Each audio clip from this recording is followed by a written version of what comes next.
Proverbs 31, right? It talks about a woman who, the Jehovah's Witnesses taught us this, talks about a woman who, I'm smoking because I can't breathe and it helps me breathe. I don't know why.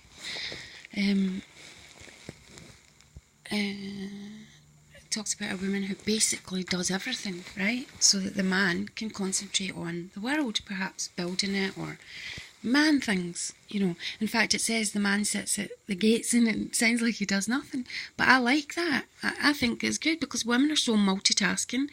If we're not looking after everything, we go moody.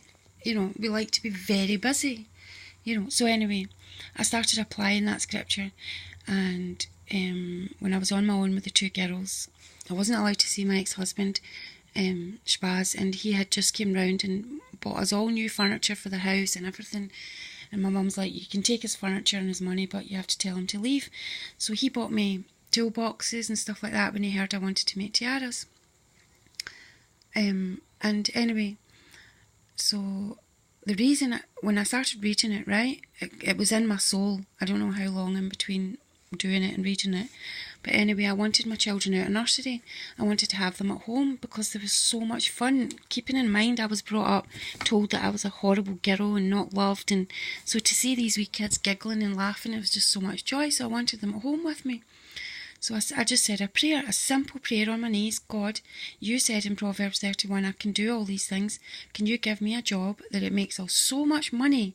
I can put them in private nursery if I have to, or I don't have to, and I can pay my own rent and all these things. Anyway, somebody said to me, you have to start small, or the scripture says you have to start small and build up. That's the way to make money. So I thought I'll start ironing for people. So I started ironing for people in Bruce Road, and my stepdad would pick up the iron and I would do it, and he would help me drop it off. And then one day my sister-in-law was getting married and we went to a bridal shop, and all the bridal tiaras were so ugly, big pearly ugly things, so characterless, yeah. So I was looking at them, you can even see the glue through them, and she was paying like £150 for them. So anyway, my mum went out and bought all these beads and stuff, and I phoned her up one night and she says, oh, I'm fed up, I can't make these tiaras, I don't know how to do it, it's rubbish, it looks stupid. So I said, pass it all round to me and let me see if I can do anything. Cut long story short, within that first night I made 10, right? I don't know how I did it, I just made 10 of them, right? And they were strange looking, some of them, and I was laughing thinking, there maybe could be ornaments. This is what I was thinking. They could be ornaments to put round a plant pot, like to design a plant pot, because they were made from base wire, gold and silver plated wire. Anyway, my sister-in-law saw it, and she's Italian and she spends a lot of money on things, and she was like, I'm going to wear that on my wedding day, because she was marrying my brother. So I couldn't believe it. Anyway, I still didn't have hope in them. I just thought she likes me, she just thinks of me highly, that's why. So anyway, my mum said, go into town and sell these things and I'll watch Leonie while you do it. So I went into town, cut long story short, I went to Rita Rusk. She took them all and I started selling them from her shop and another underwear shop called Embrace.